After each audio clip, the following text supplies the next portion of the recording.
Hello everyone, welcome to our channel Vaishnav Adhikari Always Educational. Dear WBJE counselling aspirants, जो लोग counselling करने वाले हो, ये वीडियो पूरा देखो, अच्छे से देखो क्योंकि इस वीडियो में मैं बातचीत करूंगा कि कैसे आपको चॉइस फिलिंग बनाना होता है। चॉइस फिलिंग आपको कैसे करना होता है, ये एक मैं डेमो देके बताऊंगा। डेमो जो दूंगा एक पर्टिकुलर रैंक के लिए दूंगा कि एक रैंक के लिए कैसे चॉइस फिलिंग करना होता है। अब चॉइस फिलिंग कैसे हो, पहली बात तो है पहला चॉइस फिलिंग जो आपको करना होता है वो होता है एक रफ काउंसलिंग का चॉइस फिलिंग लिस्ट बनाना पड़ता है। रफ पेपर में बना सकते हो या रफ आप टाइप करके एमएस वर्ड पे बना सकते हो। अगर आप खुद से काउंसलिंग कर रहे हो, ये प्रोसेस फॉलो करना। अगर आप चाहते हो कि मेरे से काउंसलिंग कराओगे तो डेफिनेटली ज़्यादा देर मत करो, कल कल से ही आपका स्टार्ट हो रहा है, तो इस नंबर पे आप डेफिनेटली मैसेज करो और जल्दी से ज्वाइन करो। सिर्फ और सिर्फ 399 प्राइस है और पे करके आप जल्दी से ज्वाइन कर जाओ और मैं जल्दी से जल्दी चॉइस लिस्ट आपको देने वाला हूँ, ठीक है। इस नंबर पे आप मैसेज करना व्हाट्सएप में। अच्छा, अगर आप खुद से चॉइस फिलिंग कर रहे हो, खुद से काउंसलिंग कर रहे हो, तो आप डेफिनेटली एक एमएस वर्ड या एक पेपर में पेन एंड पेपर लेके बैठ जाओ और एक लिस्ट बनाओ जो रफ है। वो रफ लिस्ट जो आपका होगा वो आपका मेन चॉइस फिलिंग में काम आएगा। मेन चॉइस फिलिंग आपको करना पड़ेगा पोर्टल के अंदर। इस पोर्टल के अंदर आपको मेन चॉइस फिलिंग करना पड़ेगा। अब ये जो मेन चॉइस फिलिंग होगा ये बहुत वाइटल है। इसमें अगर आप ऑर्डर चेंज कर दोगे या कुछ कुछ गलती हो जाए वहां पे, ठीक है, खुदा ना खास्ता, तो वहां पे कुछ प्रॉब्लम हो सकता है।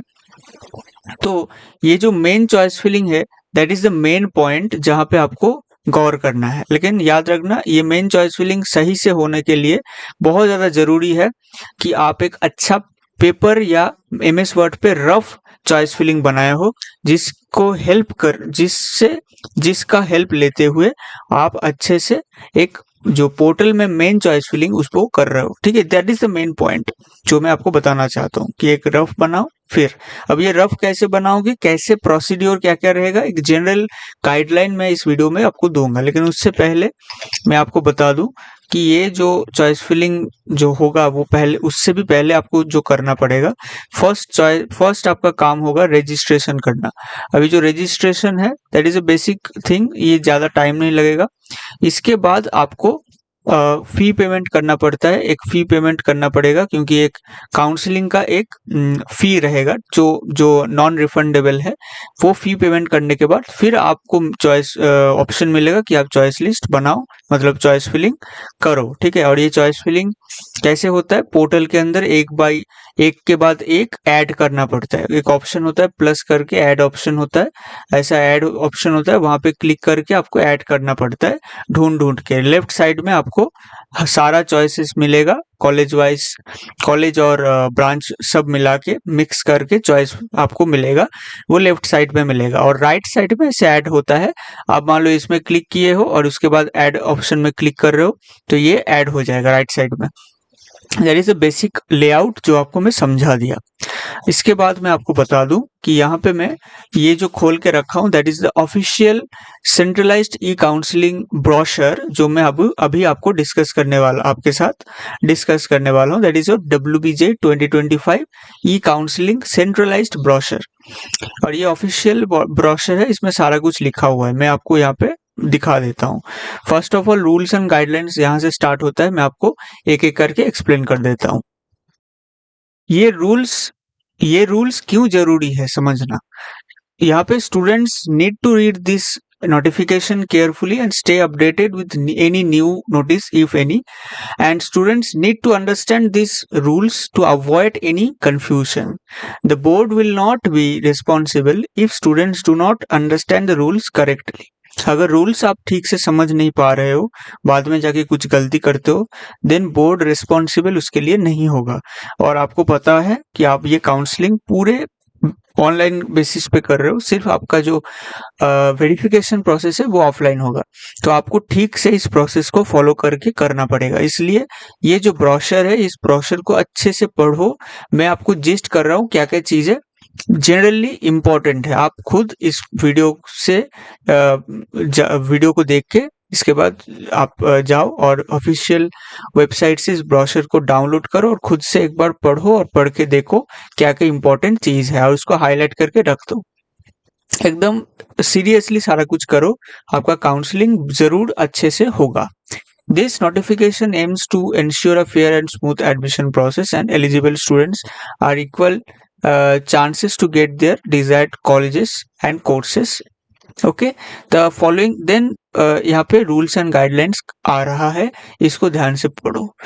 There will be one combined counseling, याद रखना यहाँ पे एक ही काउंसलिंग हो रहा है। पहली बात तो है, बहुत लोग कंफ्यूजन में रहते हैं कि जेई का रैंक है मेरे पास और डब्ल्यूबी जेई का भी रैंक है, कौन सा रैंक मेरे लिए काम आएगा। देखो दोनों ही रैंक आपके लिए काम आ सकता है, क्योंकि आप जब रजिस्ट्रेशन करोगे, जो मैं आपको बताया पहला प्रोसेस क्या है, रजिस्ट्रेशन, उसके बाद फी पेमेंट और उसके बाद आपका आता है चॉइस फिलिंग। तो ये जो रजिस्ट्रेशन आप जब करोगे तभी आपको दोनों ही एक ऑप्शन रहेगा कि आप कैसे प्रोसीड करना चाहते हो, डब्ल्यूबीजे रैंक के थ्रू या जेई रैंक के थ्रू या बोथ। तो अगर आप दोनों ही रैंक बोथ चूज करोगे, then you will get the advantage or the opportunity to get the colleges with their respective branches on the basis of JEE as well as WBJ ranks. Okay, दोनों ही rank को आप इस्तेमाल कर सकते हो उस time पे, इसलिए ध्यान से आप इस पर्टिकुलर जो आपका ऑप्शन रहेगा उसको चूज करना, जो आपको चाहिए। आप जो चाहते हो वो आप सिलेक्ट कर सकते हो। चाहते हो कि आप मैं डब्ल्यूबीजे के थ्रू ही सिर्फ काउंसलिंग में पार्टिसिपेट करूंगा, then just go for only WBJ rank. Otherwise अगर आप चाहते हो कि जेई रैंक के थ्रू भी मैं करना चाहता हूँ, then you go for both option. Okay, so that is very important. All parts of the counseling process including registration, choice filling, allotment and fee payment, that is seat acceptance fee. क्या होता है seat acceptance fee, मैं बाद में बात करूंगा। That will be done online through a centralized system. जो मैं आपको बताया पूरा सिस्टम ऑनलाइन होगा, सिर्फ और सिर्फ आपका जो फिजिकल वेरिफिकेशन होगा, डॉक्यूमेंट वेरिफिकेशन, वो आपका सिर्फ ऑफलाइन होगा, बाकी सारा कुछ ऑनलाइन होगा।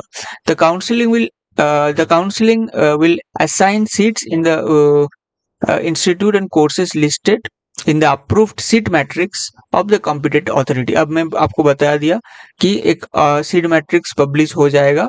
हाँ ठीक है, डेट क्या था आपको ऑलरेडी पता होगा कि आज शायद ये डेट था, मतलब 27 शायद डेट था। अब देख लेना क्या डेट था, उस हिसाब से शायद 26 भी हो सकता है, मुझे अभी याद नहीं है। जो भी है, आपको एक सीट मैट्रिक्स मिल जाएगा। This seat matrix is very important. Seat matrix आप देख लेना कि कितना सीट्स है, उस हिसाब से आप एक अंदाजा लगाओगे कि सीट इंक्रीज हुआ है कि डिक्रीज हुआ है प्रीवियस ईयर के हिसाब से, वो भी आप देख सकते हो।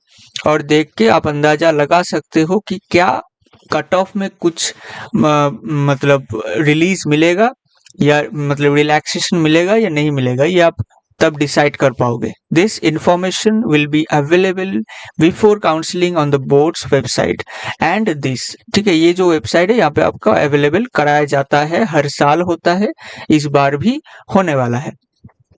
Any candidate who meets eligibility criteria and has secured a rank GMR or PMR in the WBJ 2025 or JEE Main 2025 exams can register for the counseling. कोई किसी का भी वैलिड GMR है या उनका CRL है JEE में या उनका PMR है WBJ के अंदर, तो वो डेफिनेटली रजिस्ट्रेशन तो कम से कम कर ही सकते हैं। And there will be only 2 rounds of counselling, allotment and upgradation. मतलब राउंड 1 को हम बोल रहे हैं अलॉटमेंट, राउंड 1 को हम क्या बोल रहे हैं, राउंड 1 को हम बोल रहे हैं अलॉटमेंट, ठीक है, अलॉटमेंट। राउंड 1 को हम बोल रहे हैं अलॉटमेंट एंड राउंड 2 को हम बोल रहे हैं अपग्रेडेशन, ठीक है, अपग्रेडेशन बोल रहे हैं राउंड 2 को, याद रखना। अब हम बात करते हैं नेक्स्ट। अब नेक्स्ट क्या बोल रहे हैं, ध्यान से देखो। Candidates are allowed to register at the beginning of round 1। Registration for counseling is required to secure a seat, and registered candidates will not be considered as allocation of seats in any round. आपको कुछ भी college चाहिए, registration is must. कोई अगर सोच रहा है कि वैलिड GMR PMR है, बाय डिफॉल्ट मुझे ऑटोमेटिकली रजिस्टर्ड कैंडिडेट के हिसाब से ट्रीट किया जाएगा, दैट इज नॉट करेक्ट। याद रखना, आपको अलग से रजिस्ट्रेशन करना पड़ेगा। ठीक है, पहली बात तो ये है। दूसरी बात, the board will not convert or deserve any vacant seats in reserve categories. Reserve category का जो सीट है वो वैकेंट ही रहेगा, उसको कन्वर्ट करके जनरल सीट्स में कन्वर्ट नहीं किया जाएगा। That is the straight cut written format message that is given in the number 6. Okay, as per AICTE guidelines, vacant seats under TFW category will not be converted to general। मतलब जो भी आपका category है, TFW है, आपका SC है, ST है, OBC है, PWD है या EWS है, आपका हर एक कैटेगरी का जो इंडिविजुअल कैटेगरी सीट जो आपको मैट्रिक्स में मिलेगा, सीट मैट्रिक्स में मिलेगा, जो आपको सीट मैट्रिक्स पे मिलेगा, that will not be converted. वो सीट रहेगा, ठीक है, वो कन्वर्ट नहीं किया जाएगा। अच्छा, अब ये साफ साफ बोल रहे हैं कि रजिस्ट्रेशन फी कितना है। Registration fee is ₹500। तो आपको 500 रुपया रजिस्ट्रेशन फी देना पड़ेगा। That is the registration fee. ठीक है, रजिस्ट्रेशन फी। अच्छा, अब हम बात करते हैं नेक्स्ट हम चले जाते हैं रजिस्ट्रेशन प्रोसेस में, थोड़ा एक्सप्लेन करते हैं कि कैसा होगा registration process. That is basic thing, लेकिन फिर भी मैं एक्सप्लेन कर रहा हूँ। Candidates must provide some necessary personal details, academic details, bank account details in case of any refund and address. Bank account details क्यों लेता है? ताकि अगर आपको बाद में रिफंड चाहिए तो रिफंड देंगे। Address etcetera. Candidates must provide their application number और roll number and the following academic information. क्या क्या एकेडमिक इंफॉर्मेशन चाहिए होता है? Passing status, total marks and obtain marks in English. Class 10th में आपका फुल मार्क्स कितना है और ऑब्टेन टोटल मार्क्स कितना है, पासिंग स्टेटस उसके साथ। और पासिंग स्टेटस आपका क्लास 12th का with their full marks and obtain total marks. तो आपको समझ में आ रहा होगा कि क्लास 10 का आपको इंग्लिश का स्कोर जानना मतलब जान लेना है और उसके बाद उसको पुट करना पड़ेगा ड्यूरिंग योर रजिस्ट्रेशन प्रोसेस। उसके साथ total marks of class 10th and total marks of class 12th। ठीक है, पासिंग मार्क्स और total marks of class 12th some subjects के ऊपर देना पड़ेगा। ये आपका क्लास 10th का हो गया। क्लास 12th में अगर आप हो, मतलब आप पढ़ाई किए हो, तो उसमें क्या क्या सब्जेक्ट्स के आपको इंडिविजुअल मार्क्स देना पड़ेगा। Physics, mathematics, chemistry, biotechnology, biology, computer science, computer application, electronics and information technology, informatics practices, technical vocational subjects, agriculture, engineering, graphics, business studies, entrepreneurship और इंग्लिश। ठीक है, if a subject does not apply to any candidate, he or she may can select NA not applicable. ये सारा subjects का option रहेगा आपको। ठीक है, जो मैं यहाँ पे डिस्कस किया, इंडिविजुअल 1 by 1 आपको देखना पड़ेगा ये आपके लिए एप्लीकेबल है या नहीं। एप्लीकेबल है तो मार्क्स डाल दो, अगर एप्लीकेबल नहीं है, मान लो यहाँ पे आपको बायोटेक्नोलॉजी लिखा हुआ है और बायोटेक्नोलॉजी आपके लिए एप्लीकेबल नहीं है, then you will select NA और write NA, that will be available in the website. अगर आपका वहाँ पे ऑप्शन है NA, then select it. Otherwise अगर आपको टाइप करने बोल रहा है तो definitely type NA means not applicable. ठीक है, शायद आपको समझ में आ गया होगा। नेक्स्ट C नंबर पॉइंट पे चले जाते हैं। Number C, candidate should be very careful while giving any information during the registration process. It is not possible to make any changes or correction after the candidate has been submitted the registration form. जब आप registration complete कर दोगे, then वहां पे no correction. After completed the registration process there will be no option available for correction के लिए कोई option available नहीं होगा, याद रखना। ये साफ साफ लिख रहा है। तो मैं जो भी पॉइंट है ना जो इम्पोर्टेंट है वो मैं यहाँ पे नोट करके आपको लिख के बता दे रहा हूँ। That is the process of registration. बहुत सिंपल प्रोसेस है, लेकिन याद रखना कोई इनकरेक्ट इन्फॉर्मेशन मत डालना, ध्यान से करना, एकदम थोड़ा टाइम लेके धीमे धीमे करना, ठीक है। नेक्स्ट आ रहा है चॉइस फिलिंग का डिटेल्स। चॉइस फिलिंग का डिटेल्स में आपको ओवरऑल मोटे मोटे तौर पे बता ही दिया पहले ही वीडियो में, यहाँ पे आप इसको पढ़ सकते हो, मैं ज्यादा लंबा नहीं खींचूंगा।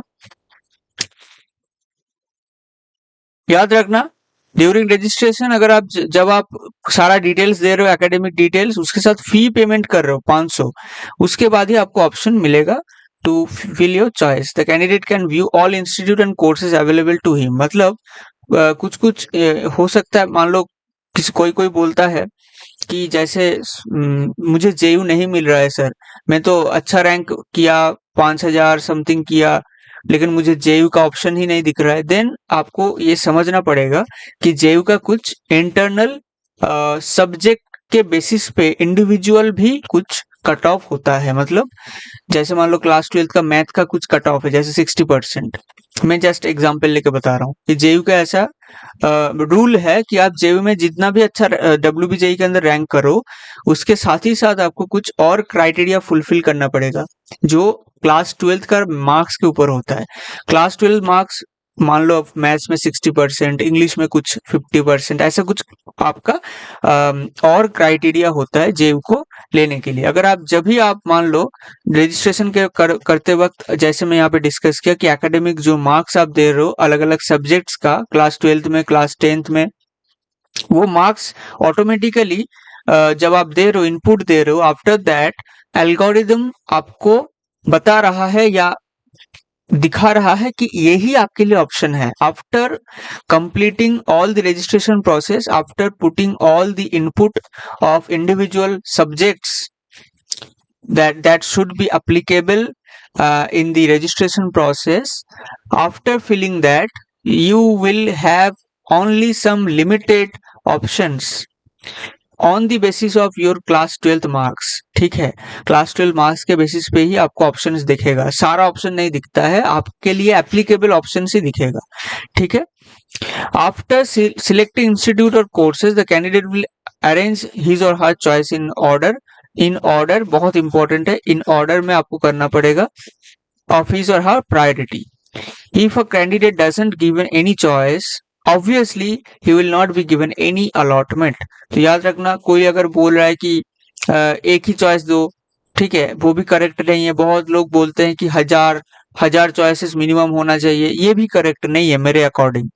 मेरे अकॉर्डिंग जो करेक्ट है कि आप 15 से 20 चॉइसेस दो, ठीक है, ये इतना ही चॉइसेस दो कि मैक्सिमम 30 चॉइसेस दो, लेकिन ये 30 चॉइस आपके लिए एकदम टू दी पॉइंट होना चाहिए, आपके कट ऑफ के हिसाब से, आपके मैट्रिक्स के नंबर, जो सीट्स के हिसाब से, इस साल की सीट मैट्रिक्स में क्या डेटा मिल रहा है उसके हिसाब से, प्रीवियस 2 साल की कट ऑफ के हिसाब से, वो रेलिवेंट होना चाहिए। रेलिवेंट ऑप्शंस आपको देना पड़ेगा, रेलिवेंट चॉइसेस मैं यहाँ पे लिख रहा हूँ, रेलिवेंट चॉइसेस वो आपको पुट करना पड़ेगा। ज्यादा दोगे तो वो भी दिक्कत है, बहुत कम दोगे तो वो भी दिक्कत है। मिनिमम आपका 15 से 20 होना चाहिए, मैक्सिमम 30 होना चाहिए मेरे अकॉर्डिंग। लेकिन हालांकि यहाँ पे डब्ल्यूबीजेई बोर्ड आपको बोलते हैं कि आप जितना हो सके चॉइसेस फिल करो, क्योंकि वो लोग जनरलाइज कर रहे हैं चीजों को कि बहुत लोगों का मान लो 60,000 70,000 रैंक है, तो उनको भी अगर कुछ चाहिए तो डेफिनेटली जितना हो सके सब चॉइस अगर फिल कर देंगे तो उसमें तो एक ही मिल ही जाएगा ना। तो इसलिए जनरलाइज करने के लिए डब्ल्यूबीजेई बोर्ड एम्फोसाइज करते हैं कि आप मैक्सिमम चॉइसेस दो जितना पॉसिबल है। लेकिन मैं आपको बताता हूं कि अगर आप ठीक से काउंसलिंग करोगे, अगर आप हैपोजेट वे पे काउंसलिंग कर रहे हो देन अलग बात है, लेकिन अगर आप सिस्टमेटिक वे पे काउंसलिंग करना चाहते हो then just put the relevant choices on the choice lists. Okay, TFW seats are shown अलग से सेपरेटली होगा।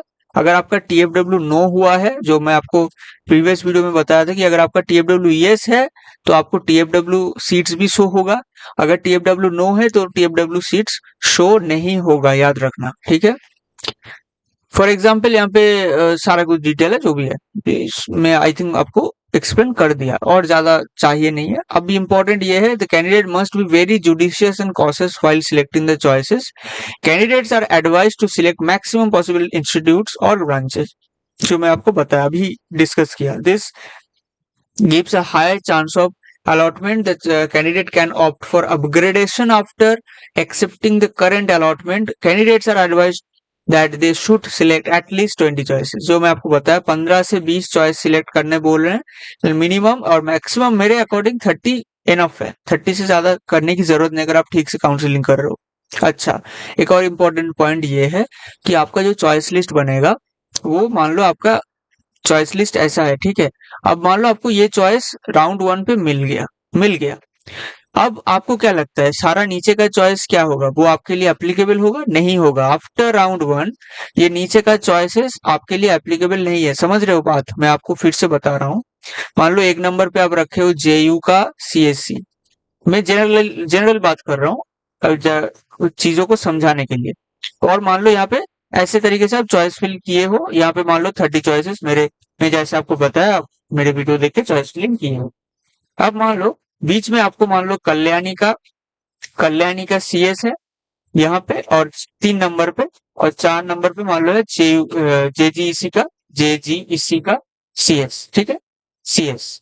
अब मान लो आपको राउंड 1 पे जेजीईसी का सीएस मिल गया, आपके रैंक के हिसाब से मिलेगा, ऐसे ही तो नहीं मिलेगा, रैंक के हिसाब से मिलेगा। जस्ट मैं आपको एग्जांपल लेके बता रहा हूँ। मान लो आपका रैंक है 1236, तो आपको ये जेजीईसी का सीएस मिल गया, ठीक है। अब ये जेजीईसी का सीएस मिलने के बाद आपको क्या लगता है कि ये नीचे का चॉइसेस मेरे लिए अवेलेबल रहेगा आफ्टर राउंड 1? नहीं रहेगा। ये सारा चॉइसेस आपके लिए अवेलेबल आफ्टर राउंड 1 नहीं रहेगा, क्योंकि आपको 4 नंबर वाला चॉइस दिया गया है, तो उसके नीचे का जो चॉइसेस है वो आपके लिए उतना मतलब इम्पोर्टेंट नहीं है जितना आपका जेजीसी का सीएस है। समझ रहे हो बात? जेजीसी का CS is the more prior than the other choices that are available after number 4। 4 नंबर के बाद जो चॉइसेस है वो आपके लिए उतना इम्पोर्टेंट नहीं है, उतना प्रायर नहीं है, तो इसलिए ये प्रायोरिटी के अंदर आपका नहीं आता है, तो आपको वो अलॉटमेंट के अंदर नेक्स्ट अपग्रेडेशन अलॉटमेंट के अंदर कंसिडर नहीं किया जाएगा। वो सारा चॉइसेस आपके नेक्स्ट अलॉटमेंट के लिए कंसिडर नहीं किया जाएगा। तो ये गया खत्म, ये खत्म हो गया। फिर बचा कितना? 3 चॉइसेस। 4 नंबर तो आपको मिल ही गया है, 3 नंबर चॉइस आपके लिए अवेलेबल, सिर्फ 3 चॉइसेस आपके लिए उसके बाद अवेलेबल रहेगा राउंड 2 के लिए, ठीक है, मतलब अपग्रेडेशन के लिए। तो अपग्रेडेशन के लिए फिर आपका सिर्फ और सिर्फ जेयू का सीएस, 1 मिनट, हाँ, तो उसके बाद आपका जेयू सीएस, फिर यहाँ पे बीच में मान लो कुछ भी है, सीयू का सीएस और कल्याणी सीएस, ये तीनों ही आपके लिए अवेलेबल रहेगा आफ्टर राउंड 1। तो ये बात ध्यान से समझ लेना। अब मैं बात कर रहा हूँ नेक्स्ट। देखिए इसका 2 पार्ट बनाऊंगा, एक पार्ट में मैं आपको यहाँ पे राउंड 1 तक का डिस्कस कर रहा हूँ, राउंड 2 का मैं नेक्स्ट पार्ट के अंदर डिस्कस कर दूंगा, ठीक है। अब आते हैं चॉइस लॉकिंग। चॉइस लॉक में आपको बता दिया था कि ऑटो लॉक हो जाता है, लेकिन फिर भी अगर आप चॉइस लॉक करना चाहते हो उसके लिए अलग डेट दिया गया है, उस डेट में आपका चॉइस लॉक अवेलेबल किया जाएगा। कैंडिडेट मस्ट लॉक हिज और her choice with pre announce date, must बोल रहा है लेकिन ऑटो लॉक भी हो जाता है, लेकिन ठीक है, अगर आप सेफ्टी पॉइंट ऑफ व्यू पे लॉक करना चाहते हो देन यू कैन लॉक। लेकिन लॉक करने के आगे, मतलब लॉक करने से पहले ध्यान से चॉइस को अच्छे से रिव्यू कर लेना।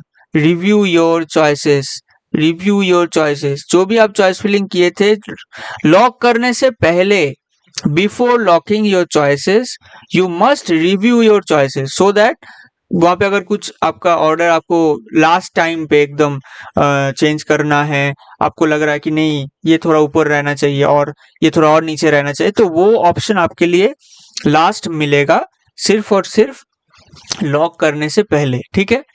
उसके बाद लॉक करने के बाद कुछ नहीं मिलेगा, सारा ऑप्शन आपसे जो पावर है वो हटा लिया जाएगा, ठीक है। मतलब आप अब कुछ नहीं कर सकते हो, सिर्फ देखोगे कि क्या अलॉटमेंट मिल रहा है भी कि नहीं मिल रहा है, then you will go for the other process जो मैं आपको डिस्कस करूंगा। If a candidate fails or forget to lock her choice within the pre-announced deadline, her last saved choices will considered final and will be locked automatically। Auto lock हो जाता है, जो मैं आपको बताया, ऑटो लॉक भी हो जाता है, लेकिन फिर भी अगर आप सेफ्टी पॉइंट ऑफ व्यू से लॉक करना चाहते हो, लॉक करने से पहले अच्छे से रिव्यू कर लो फिर लॉक कर दो, ठीक है। कर सकते हो, कोई उसमें कोई दिक्कत नहीं है। लॉक करोगे कि नहीं करोगे उससे भी ज्यादा इंपॉर्टेंट है चॉइस लिस्ट अच्छे से बनाओ। नेक्स्ट आता है अलॉटमेंट, राउंड 1 का अलॉटमेंट। इतना ही मैं डिस्कस करूंगा आज इस वीडियो में। तो अलॉटमेंट क्या हो रहा है, देखो allotment basically allotment is the process first round result. ठीक है, बेसिकली ये क्या है, फर्स्ट राउंड का रिजल्ट है। This is the first round result. अब ये जो रिजल्ट है वो आपका प्री शेड्यूल डेट, जो मैं आपको इससे पहले का वीडियो में दिखा दिया था, उसमें आप देख लेना। उस वीडियो के अंदर जो डेट मेंशन्ड है उस डेट में आपको राउंड 1 का रिजल्ट मिल जाएगा। अगर आपको कुछ अलॉटमेंट हुआ है मान लो, देन आपको क्या करना है। अगर कुछ अलॉटमेंट नहीं होगा तो कुछ नहीं करना है, बैठ रहना है। ठीक है, अगर कुछ अलॉटमेंट हुआ है मान लो राउंड 1 पे आपको, तो डेफिनेटली क्या करना है, ध्यान रखना। अच्छा, कुछ लोगों को राउंड 2 तक भी अलॉटमेंट हो सकता है, जो लोग मेरे से काउंसलिंग कर रहे हो, तो उसमें कोई घबराने की चीज नहीं है। आप अगर चॉइस लिस्ट अच्छे बनाओगे तो उसमें कोई दिक्कत नहीं है। आप बढ़िया तरीके से, आपको कॉन्फिडेंस रहना चाहिए कि हाँ मुझे कुछ ना कुछ मिल जाएगा। मेरे से काउंसलिंग कराओगे, खुद करोगे ठीक से, काउंसलिंग का choice list is the most important thing. अगर उसको अच्छे से करोगे then you will definitely get maximum chances to get your desired college with respective branches in the due course of time। मतलब अंडर राउंड 2 आपको कुछ ना कुछ मिल जाएगा। The candidates must pay refundable और कंडीशनल सीट एक्सेप्टेंस फी। जब मान लो कुछ मिल गया है, अब मान लो आपको ऐसा एक रैंक, जैसे मैं आपको पहले वीडियो में बात किया था, इससे पहले का वीडियो में जहां पे शेड्यूल डिस्कस किया था, कि आपको मान लो एक ऐसा चॉइस मिला कि जो आप नहीं चाहते हो कि मैं लूंगा उसको। मान लो मुझे मुझे कुछ ऐसा चॉइस मिला था मेरे टाइम पे 22 में, जब उस टाइम पे जोसा का काउंसलिंग भी साइड बाय साइड चल रहा था और डब्ल्यूबीजे का चल रहा था। डब्ल्यूबीजे का राउंड 1 पे मुझे मिल गया था टेक्नो का ईसीई, वो भी टीएफडब्ल्यू मुझे मिला था। ठीक है, लेकिन उससे पहले भी मुझे आईआईईएसटी शिवपुर का कुछ मिल गया था। अब मान लो ये जो मुझे मिला, अब ये मुझे नहीं चाहिए उस टाइम पे, तो मैं क्या करूंगा, मुझे क्या करना चाहिए उस टाइम पे। अगर उस टाइम पे मैं काउंसलिंग में राउंड 2 में जाना चाहता था तो मुझे डेफिनेटली 5,000 का पेमेंट करना पड़ता। That is must. अगर आप राउंड 2 में जाना चाहते हो, मान लो राउंड 1 पे तो ये मिल गया, आपको ये नहीं लेना है, लेकिन फिर भी अगर आप राउंड 2 में जाना चाहते हो then you have to pay first the payment, that is seat acceptance fee। और अब राउंड 2 में मान लो मैं चला गया, वो भी नहीं, मुझे नहीं चाहिए, then you will definitely get the refund.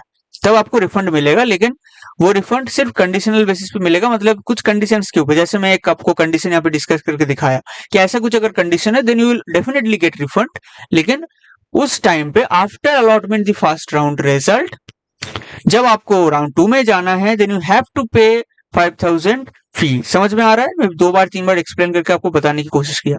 तो उस टाइम पे बेसिकली आपको राउंड 1 पे कुछ मिलने के बाद फर्स्ट ऑफ ऑल आपका काम होगा 5,000 का कंडीशनल या refundable seat acceptance fee payment करना है। जो नाम है उसी हिसाब से आप समझ रहे हो कि सीट एक्सेप्ट कर रहे हो आप, उसको एक्सप्रेस करने के लिए आप फी पेमेंट कर रहे हो। ठीक है, that is the first process जो आपको करना पड़ेगा। दूसरी प्रोसेस जो चीज है वो क्या है, अब वो आप debit card, credit card, UPI, ये सब से कर ही सकते हो, वो आपको बोलने की जरूरत नहीं, वो आप कर सकते हो। नेक्स्ट, आपको अलॉटमेंट लेटर डाउनलोड करना है। फर्स्ट काम क्या है, पे करो। कितना पे करोगे, 5,000, that is your seat acceptance fee, साफ। ठीक है, इसको बोलते हैं साफ पेमेंट। दूसरा आपका है, दूसरा क्या करना है, अलॉटमेंट लेटर मिलेगा आपको, अलॉटमेंट लेटर मिलेगा जो आपको डाउनलोड करना पड़ेगा। वही पोर्टल के अंदर ही मिलेगा, वो आपको डाउनलोड करना पड़ेगा। ये आपका सेकेंड स्टेप होगा। जब आप पेमेंट कर दोगे देन ये अलॉटमेंट लेटर ऑटोमेटिकली जनरेट हो जाएगा, आपको वो डाउनलोड करना है। ठीक है, ये सेकेंड काम है। तीसरा काम क्या है, तीसरा काम है, यहाँ पे देखो, after downloading the allotment letter the candidate must report, यहाँ पे देखो बोल्ड करके लिखा गया, बहुत important, must report to the allotted institute. जो भी आपको, जैसे मान लो मुझे टेक्नो इसी का टीएफडब्ल्यू मिला राउंड 1 पे, मुझे जाना पड़ेगा टेक्नो में, उस कॉलेज में ही जाना पड़ेगा, और जाके मुझे क्या करना पड़ेगा, डॉक्यूमेंट को फिजिकली वेरीफाई कराना पड़ेगा।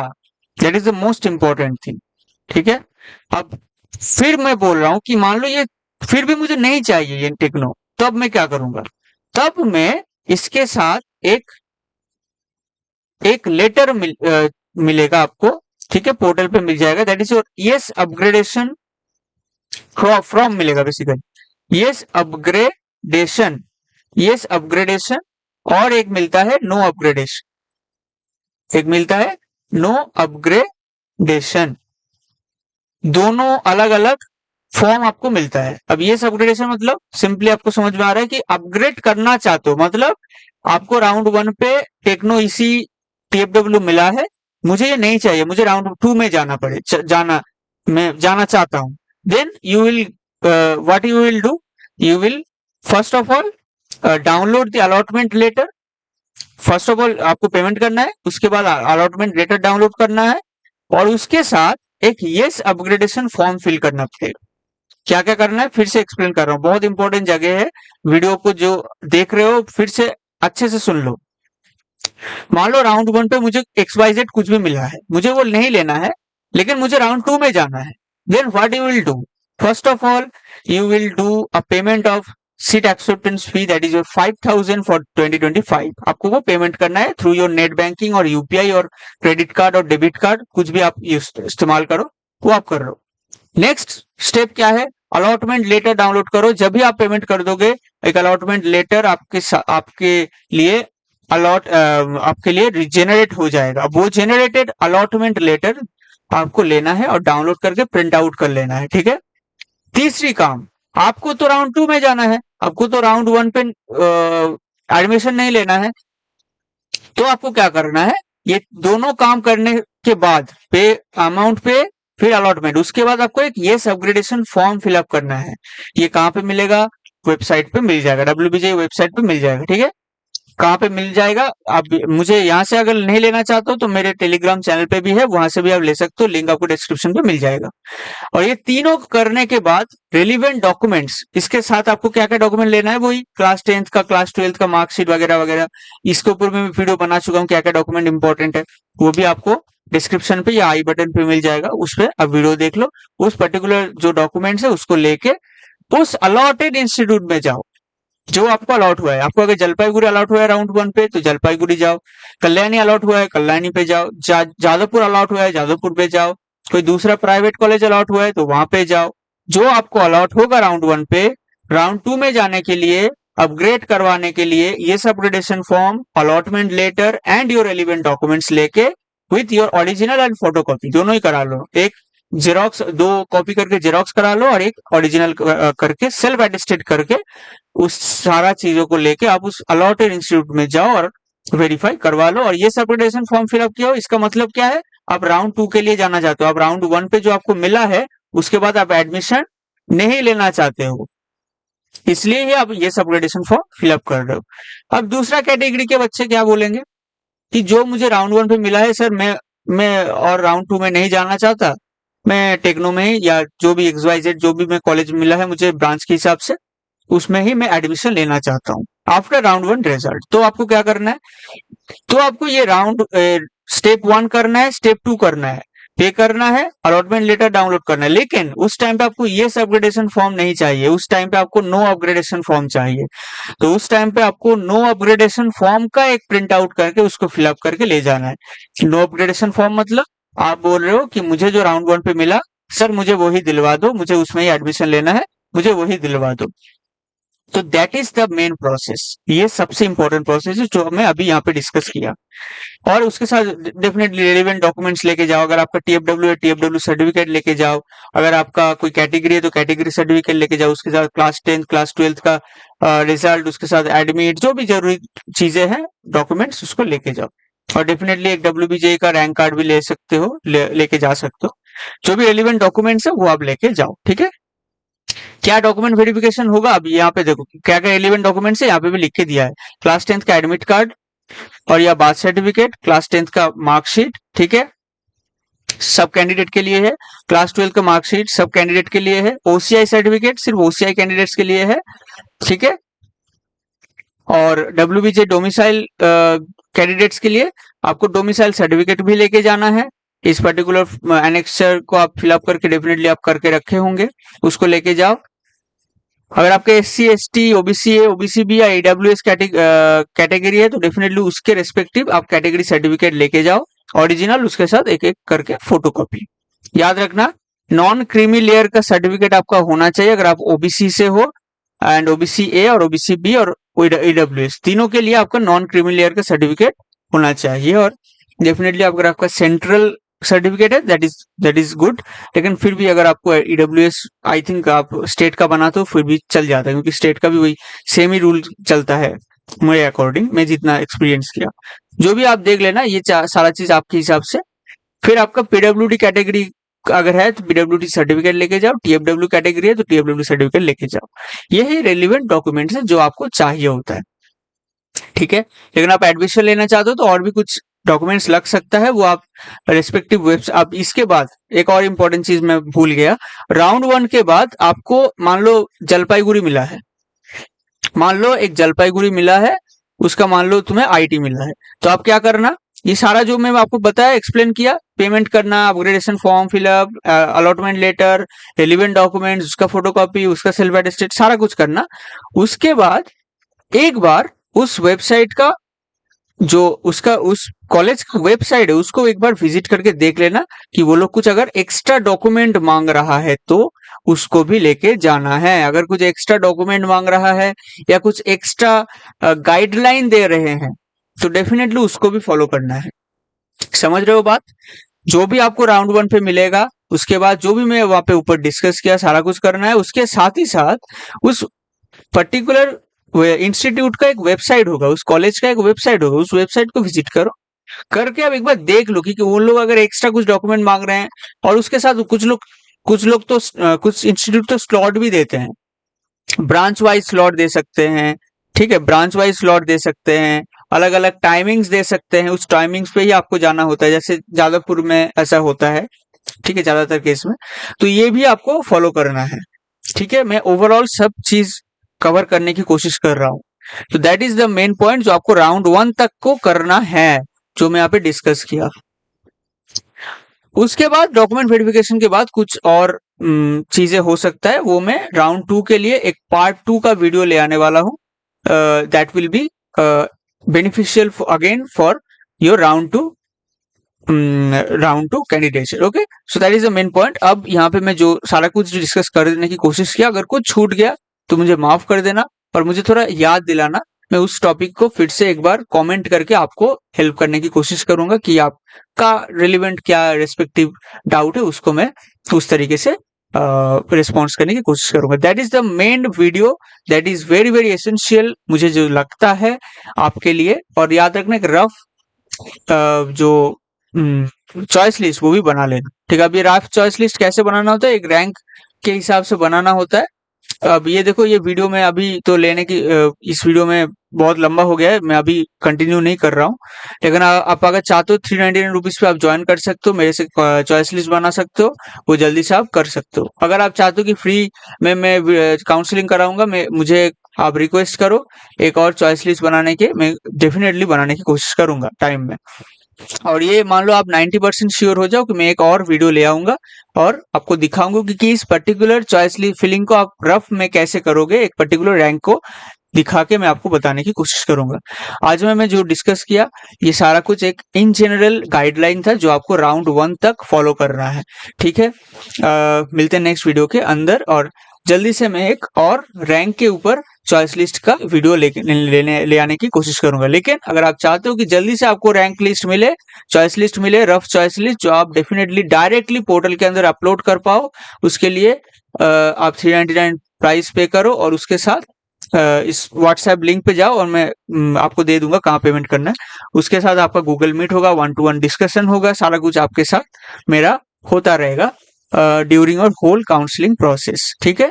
मिलते हैं नेक्स्ट वीडियो में। अगर आप ज्वाइन करना चाहते हो इस चैनल पे, जो लिंक आपको मिल रहा है इसमें आप मैसेज करो, ठीक है। मिलते हैं नेक्स्ट वीडियो में।